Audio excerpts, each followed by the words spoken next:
Buckle up for a new episode of Executive IT, Autonomous IT's podcast made to equip you with the knowledge to make informed decisions about how best to help guide your organization towards smarter, more efficient IT investments.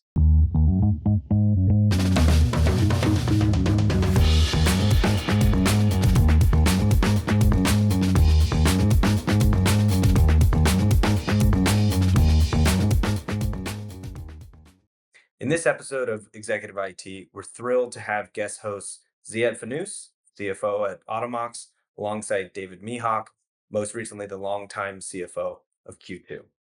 Thank you both for taking the time to chat through some exciting topics with me today. David, you want to tell the audience a quick bit about yourself? Yeah, sure, Evan. Thanks for having me first. I've been around the Austin scene now for, gosh, every time I calculate this number, it sort of blows me away. It's been 30 years now since I've come down to Austin.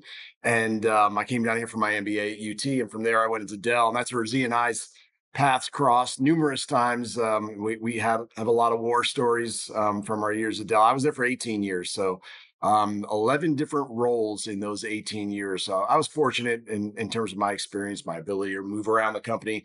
But then from there, I took on my first CFO job for a company in town that was well outside the realm of anything I understood, which is energy efficiency. So, going from hardcore tech to energy efficiency was certainly a learning experience for me. And it was a company called Clear Results, as I said. So I was there for 3 years as the CFO, then moved over to Epicor, which is ERP software.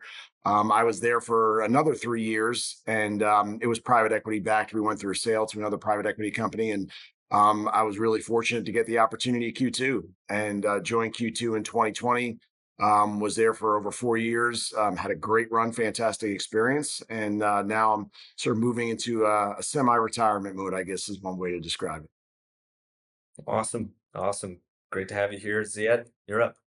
Good. So I'm Ziad Fanous, and CFO of Automox, and like David said, we've known each other forever. He said he's been here. He's been in Austin for 30 years, but I've been in Austin for 32 years. So I'm a little bit older than David.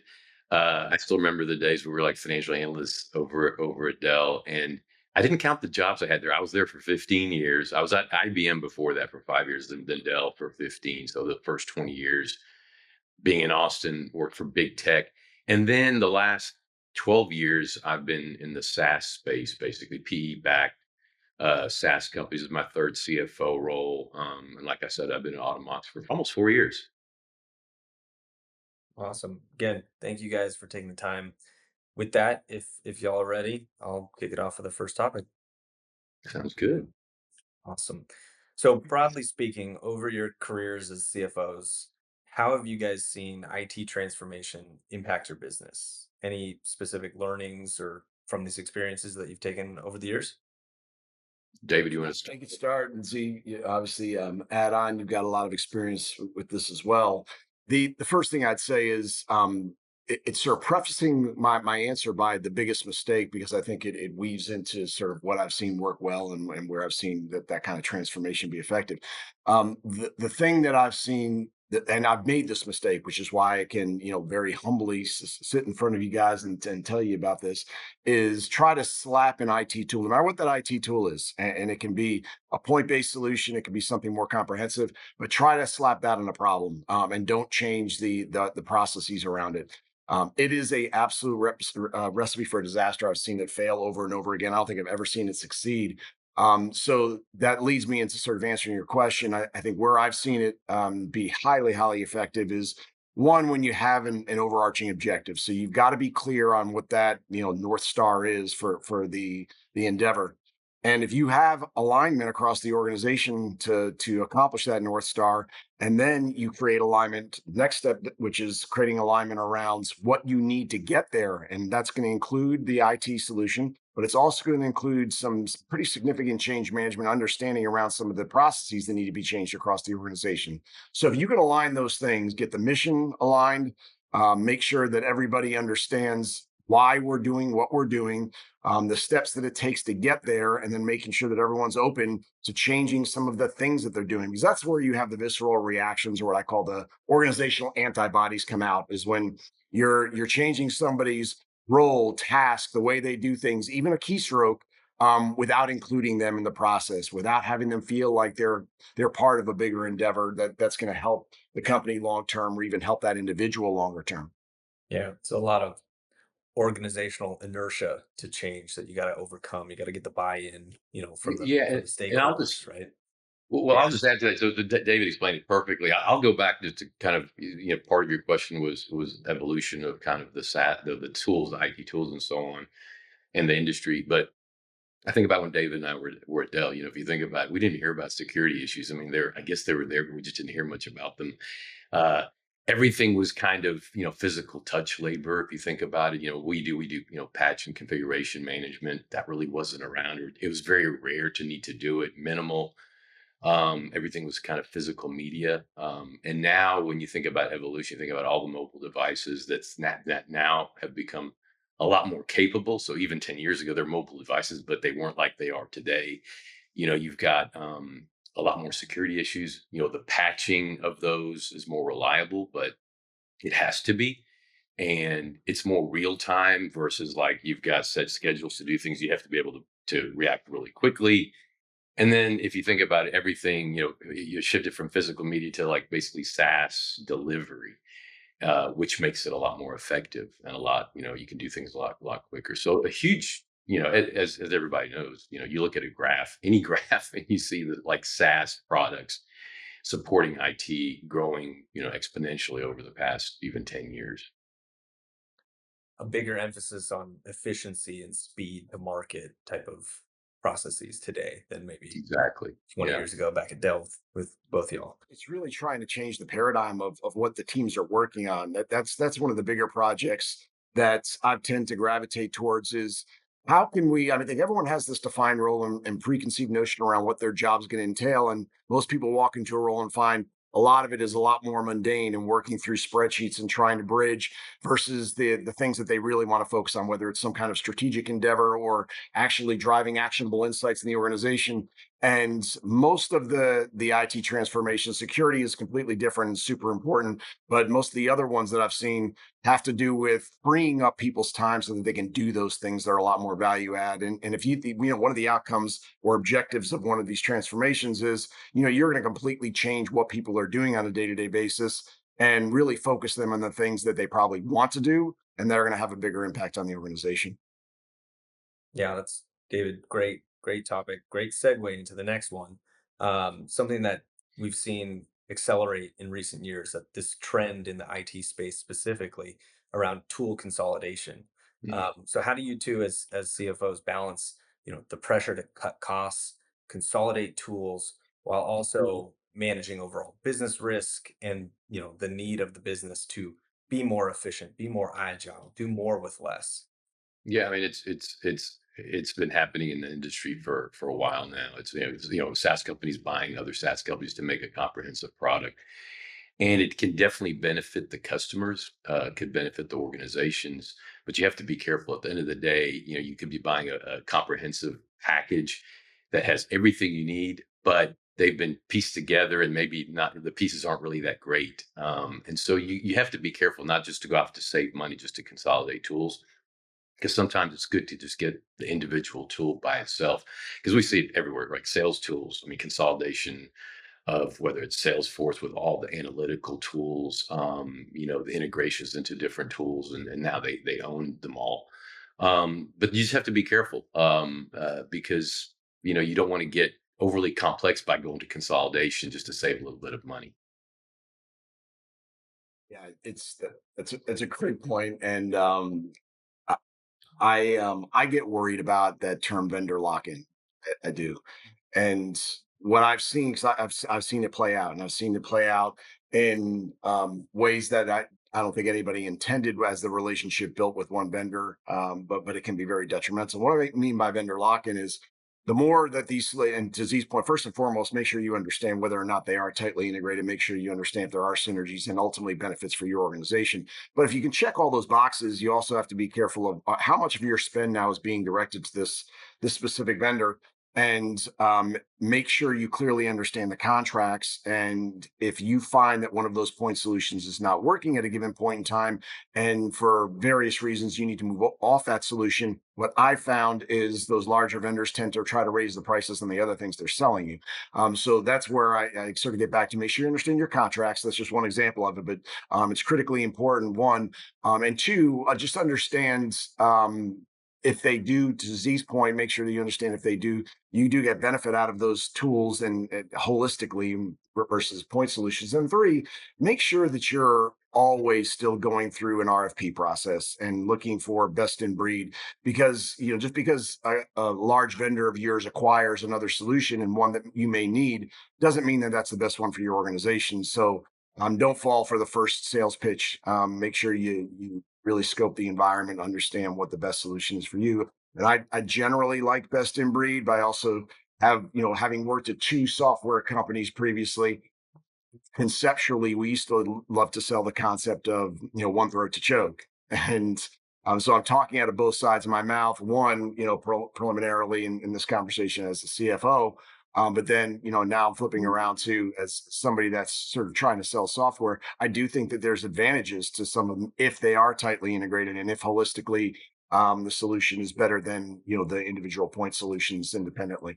But I think there's certainly balance to this equation, and you got to make sure you're thinking through all the variables. Yeah, Yeah, balance is totally the agree. topic. It's just about just always do your diligence, right? Go through a RFP process, test all the products, and again, it's not always about saving money up front, because if you do that and you have the wrong tools, you're going to pay for it, right? Whether it's cost of resources, compliance, things like that. Yeah. On that topic, Mhm. you guys as CFOs, you look at hard savings, dollars that you're saving the business, but there's also this kind of secondary aspect of soft savings and time savings, right? It's a balance, like you all said, do your diligence, um, understand the processes, and find that balance, right? Well, exactly. And you said, we look at hard savings first, and honestly, I don't know that that's true.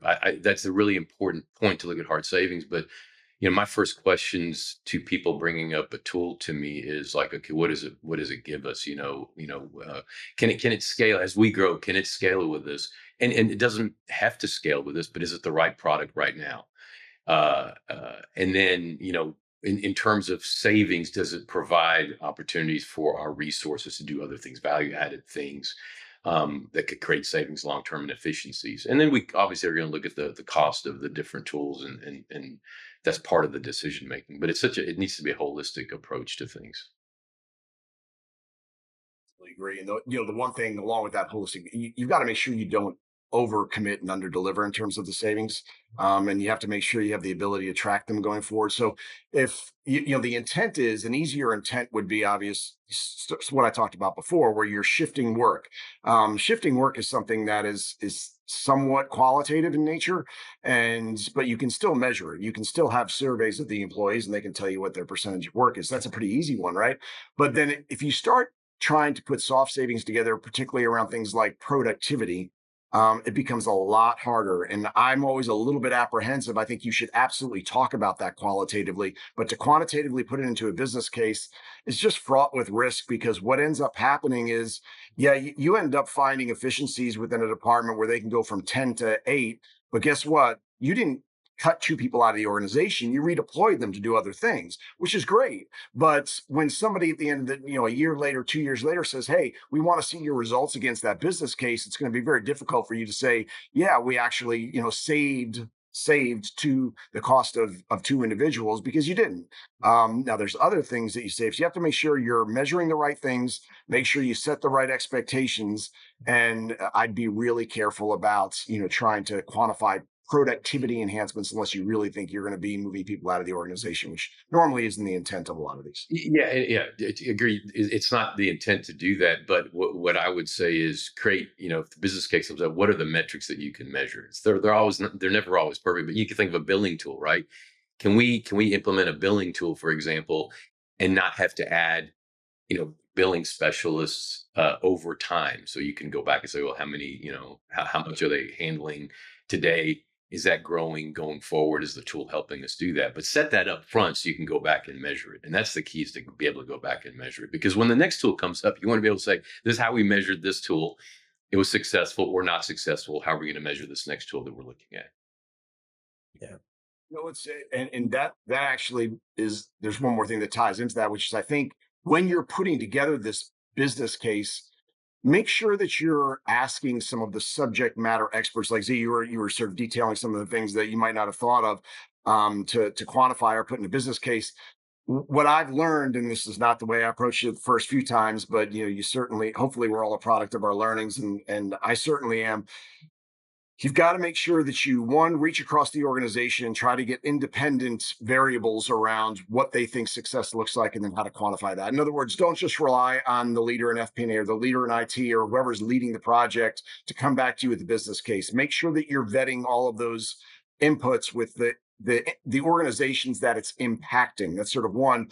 The second one is, the vendors that you're working with are smart folks. They understand the tool better than anyone. They probably help put together a lot of business cases for the board. Now, I wouldn't take it as gospel, but ask them for a business case. They're going to ask you all kinds of questions around, what's your intent, what are savings here, and X, Y, and Z, and that's fine. But then you can marry their business case, which is usually more aggressive, but it's a good litmus test. Marry their business case against the business case that you've got internally, and you may have missed some things. And so it's always just a good validation point to have the vendors or even the implementation teams that you're working with do their own business case.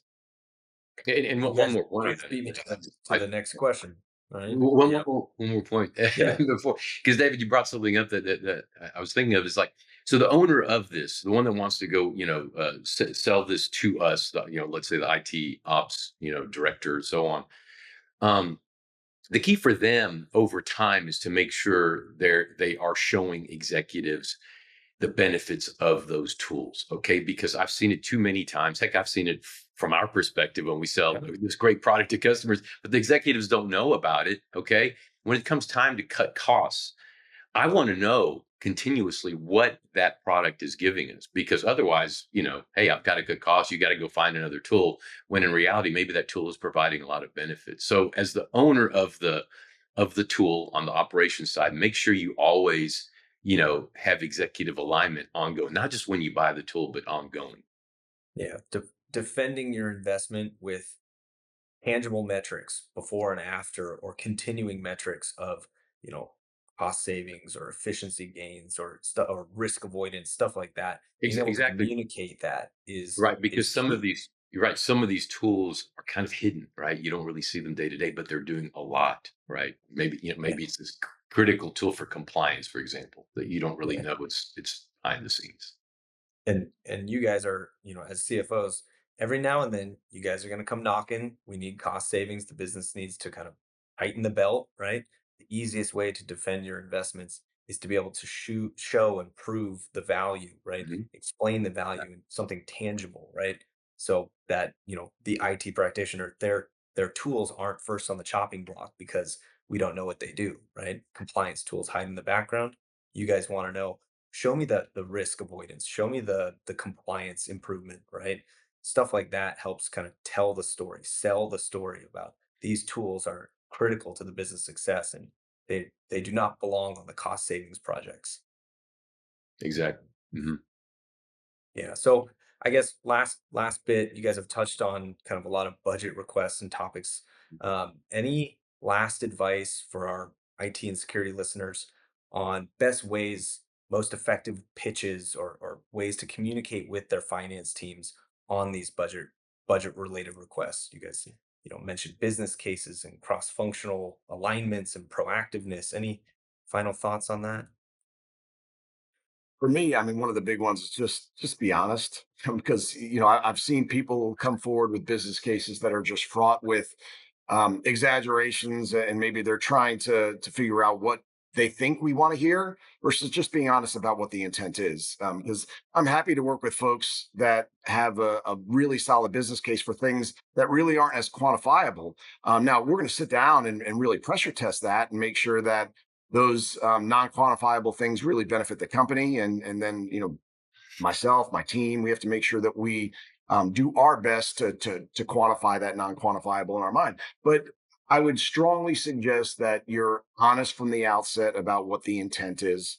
And the other thing that I would say, and this is not about bringing it to us, but make sure that you do a thorough job before bringing it for financial approval to get alignment across the organization around all the parts of the organization that the project is going to impact. Because what I'm going to do, one of the first things I'm going to do, if this is like, the IT team and the finance team brings me a CRM solution, first thing I'm going to do is call up the head of sales. Say, okay, are you aligned with this? This is the benefits that the teams are talking about. Do you agree with that? So make sure that you go through that alignment process. Make sure that it's not just about what you, your team, and even your broader department need, but it's about what's best for the organization. Because that's going to be one of the first things that I'm asking is making sure that you've had those conversations. Those are great points, David. And we talked a little bit about some of the stuff that I would ask, and for them to bring to us as part of the business case. Like again, is it scalable as we grow? If we're a growing company, is it scalable? Doesn't mean it has to be a company that supports us when we're two or three times bigger, but it needs to be something that that can support us now and potentially scale this. If not, we have to look at those different costs and benefits. So adding to what David said, it had good points there. First of all, can and we talked about this earlier. Can this tool scale as the company grows? It doesn't necessarily have to, but that's something that should be under consideration if they could do that. Time to value, right? How quickly can you implement this? I've seen tools where somebody gets hooked on a feature, and then frankly, even in the finance area, we love this tool, we bring it in, it doesn't really work with our integrations and what we wanted. This one feature that we really bought it for, it doesn't really work. And it's tough, but I would just drill into it, right? Obviously get, have the vendor give you good references, and drill on those references. The references they give you are going to be ones that like the product, but drill in terms of how long did it take you to get set up, what speed bumps did you hit, these features that you like, how long did they take to implement, do they work, etc. So just make sure you go through that kind of diligence. Again, all those things are before we even talk about cost, right? I like to actually talk about cost not up front, because I don't want it to be about cost. I want it to be about, does this product help us get to where we want to go? Does it make us more efficient? Does it, to David's point earlier, free up resources, um, and allow us to run the business more effectively across the orgs? To David's point, and then we can talk about cost after that, because ultimately the procurement guys in the companies, they're going to push as hard as they can on cost. But at the end of the day, I'll say this: I will pay more for a product, a little bit more, but I'll pay more for a product if it gives us what we want. It's not always about the cheapest cost. David said it earlier too, right? Yeah, It's not, best in breed, best in class. That's great, right? Not always the necessary path, right, to this procurement, solving it through procurement. Um, yeah, you mentioned value, right? Oftentimes we all as finance professionals, we kind of get pigeonholed into cost, right? Let's look at the cost. And it's not necessarily, you all are saying it's not necessarily the cost that is a factor, right? It's more so about the value that it brings the business, and not necessarily just dollars and cents, give me the cheapest option possible. exactly. Exactly. Yeah. All right. Well, that's all I got for you guys today. I want to say a special thank you to both of you, for taking the time to chat with us. Appreciate all the insights that y'all brought to the pod today. Any last remarks? No, thanks for having me. I appreciate it. It's been fun. Yeah, David, thanks for joining. Good to see you again. Everybody kind of figured we'd know each other for a long time. He's been calling me Z the whole time, which. I always But forget about that. Sorry, Ziad. no, it's all good. It's all good. It's all good. We've known each other for a very long time. So thanks, David, for joining, and thanks, Evan, for moderating, and yeah, Yeah. appreciate it. With that, we'll say thanks for tuning in to this week's episode of Executive IT. Join us next month when we discuss procurement strategies. Thanks, y'all. Great. Thanks, everybody.